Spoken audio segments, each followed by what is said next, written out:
आपको बताएं कि तहरीक इंसाफ के chairman Imran Khan supreme court के बाहर मीडिया से गुफ्तगू कर रहे हैं।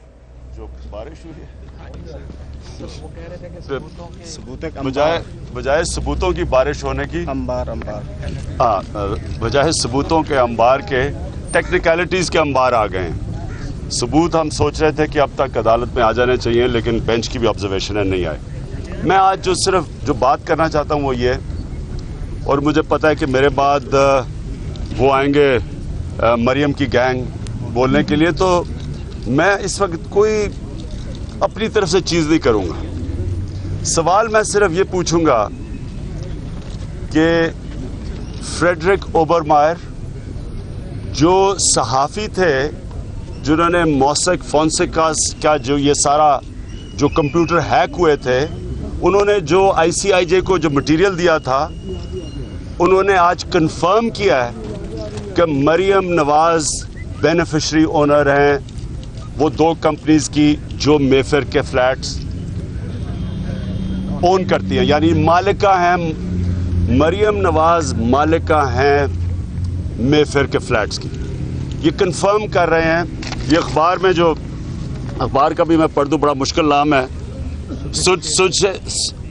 सुट्शे रीलबर्ग, ये जर्मन अखबार है। इसके अंदर वो फ्रेडरिक कंफर्म कर रहे हैं कि बेनिफिशरी ओनर, असल मालिका मरियम नवाज है। अब अगर ये कंफर्म कर रहे हैं तो मैं ज़रा चीज़ें रखना चाहता हूँ सामने।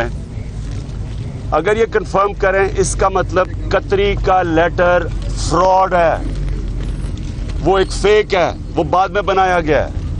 क्योंकि कतरी का लेटर ये कहता है कि ये जो मेफेयर की अपार्टमेंट्स हैं ये हुसैन नवाज की हैं, मरियम नवाज की नहीं है। और अगर ये कंफर्म कर रहे हैं कि मरियम नवाज असल मालिका हैं, इसका मतलब कतरी का लेटर ज़ीरो हो गया।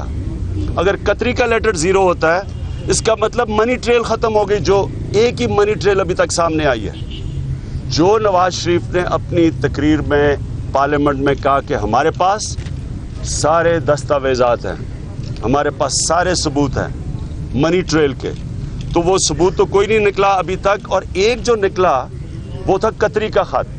और अगर कतरी का ख़त एक सबूत था मनी ट्रेल का, तो ये जो उसने कंफर्म किया है, फ्रेडरिक ने कंफर्म किया है कि अगर असल मालिका मेफेयर फ्लैट्स की मरियम है, इसका मतलब कतरी का लेटर फ्रॉड हो गया। इसका मतलब हुसैन नवाज मालिक नहीं है इन फ्लैट्स के। इसका मतलब जो ट्रस्ट डीड इन्होंने ला के रखी थी अदालत के अंदर, वो ट्रस्ट डीड भी फ्रॉड निकलाई। वो ट्रस्ट डीड ये कहती है कि मरियम ट्रस्टी है और हुसैन नवाज असल में मालिक है, वो भी ज़ीरो हो गई, वो भी फ्रॉड होगी। तो इसका मतलब कि इनका जो सारा केस है वो तबाही की तरफ जा रहा है। अब मैं इनसे पूछूंगा, जो आप आएंगे बाद में, ये मैं नहीं कह रहा, मुझे अटैक करने की ज़रूरत नहीं है। अगर आप सच्चे हैं, इनको अदालत में लेके जाएं।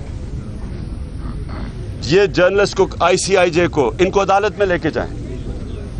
BBC को अदालत में लेके जाएं, जिन्होंने यही चीज़ कंफर्म किया कि 93 से ये मालिक थे मेफेयर फ्लैट्स के, जो ये कहते हैं कतरी के ख़त के ज़रिए कि 2006 से थे। 13 साल पहले ये मालिक थे, जो कि 4 इनके वज़ीर कंफर्म करते हैं, जो कि BBC की डॉक्यूमेंट्री 98 में वही चीज़ कंफर्म करती है कि 93 से थे। जो ये कतरी का लेटर ला के कहते हैं कि नहीं जी 2006 से थे। तो इनको चाहिए कि इनका अगर केस ही सारा तबाह हो रहा है, बजाय हमें अटैक करने के, इनको अदालत में लेके जाएं, BBC को अदालत में लेके जाएं। BBC कह रही है कि 93 में है, इन्होंने झूठ बोला कि BBC के ऊपर तहकीकात हो रही है, और फिर BBC ने वापस कंफर्म किया कि हम अपनी स्टोरी पे खड़े हुए हैं। APP को इन्होंने गलत इस्तेमाल किया, APP को इस्तेमाल किया ये खबर निकालने के लिए, जो फिर साबित होगी, शाम तक साबित होगी कि झूठ थी। तो बजाय आज कुछ मेरी तारीफें करने के, मेहरबानी करें, ये सीधी तरह इनको एक नोटिस भिजवाएं। ये जो जर्नलिस्ट आज फिर आ गई है रिपोर्ट, कहें उनको, इनके रिप्रेजेंटेटिव है ICIJ के यहाँ उमर चीमा, वो कंफर्म कर रहे हैं, उनको नोटिस भिजवाएं, ICIJ को भिजवाएं, BBC को भिजवाएं। मेरे पर ना अटैक करें। अब मैं तो मेरे लिए वो चीज़ कह रहा हूँ जो बाहर से आ रही है। یہ ہم نے ایجاد نہیں کی خبریں, یہ پکڑے گئے ہیں, ان کی پکڑ ہوئی ہے باہر سے. وہ اصل امپائر جو اوپر بیٹھا ہوا ہے مالک یوم الدین, اس کی پکڑ ہے, یہ میری نہیں ہے. تو اس طرح یہاں کوئی میری ساری کرپشن کے کیسز, جو کہ آج تک واحد آدمی ہوں جو اقتدار میں آنے کے بغیر ہی کرپٹ ہو گیا, یہ کبھی ہوا ہی نہیں آج تک. وہ بجائے یہ کہنے کہ ان کے جوابات چاہیے. یہاں خواجہ آصف بھی آئیں گے, ان سے بھی پوچھے. آپ نے, خواجہ آصف نے بھی کہا تھا کہ 90 کی دہائی میں لیے ہیں, جو یہ چیز کہہ رہی ہے, جو بی بی سی کہہ رہی ہے, ان سے بھی پوچھے کہ آپ تب سچ بول رہے ہیں یا آج آ کے جب سچ بولیں گے. تو ہم صرف اور صرف, میں یہ چاہتا ہوں کہ بجائے آ کے اس طرح کے اٹیک کریں, سوالوں کے جواب قوم چاہتی ہے. اب سے نہیں, 9 مہینے سے ہم دیکھ رہے ہیں, کبھی ایک جھوٹ بولا جا رہا ہے, کبھی دوسرا بولا جا رہا ہے. ساری قوم کو انہوں نے پھنسایا ہوا ہے یہاں. سیدھا سیدھا سچ بولیں جو بھی ہے, اور اس کا اگر آپ سچے ہیں ان کو عدالت میں لے کے جائیں. ہاں صاحب, اصل چیز ہے منی ٹرین. آج جو ڈاکومنٹ سامنے آئے ہیں اس میں منروا کے جو ڈاکومنٹس ہیں اس میں سورس آف ویلتھ کلیئرلی لکھا ہوا ہے کہ 60 سال میں وہی جو فیملی بزنس تھا وہاں سے یہ پیسہ سامنے آیا. تو سورس آف ویلتھ آنے کے بعد پھر کیا چیز باقی رہے گی؟ نہیں, سورس آف ویلتھ میں جو ہے فیملی بزنس ہے. نواز شریف نے دوسرا کیا کیا, ان کے وکیلوں نے نواز شریف کو فیملی سے علیحدہ کر دیا ہے. باپ نے پیسے بنائے ہیں جناب, مجھے نہیں پتا وہ کیسے اربوں پتی بن گئے, بچے کیسے اربوں پتی بن گئے, مجھے نہیں پتا. یہ انہوں نے جو علیحدہ کیا ہے, حالانکہ انہوں نے, آپ پرانی ساری ان کی تقریریں دیکھ لیں, بار بار کہہ رہے ہیں ہم فیملی اکٹھے تھے, اکٹھے گئے, وہاں سے اٹھ کے شہر سے آئے, پہلے ماڈل ٹاؤن, ماڈل ٹاؤن سے اکٹھے اٹھ کے جاتی عمرہ گئے, اور وہاں سے انہوں نے اکٹھے میں پھر کے فلیٹس لیے. اب اپنے آپ کو علیحدہ کر رہے ہیں, اور یہ کنفرم کرتی ہے یہ جو ڈاکیومنٹس ہیں ICIJ کے, کہ یہ ایز اے مریم خود کہتی ہیں کہ ہم فیملی تھے. مزید کتنا ٹائم لگے گا اس کو؟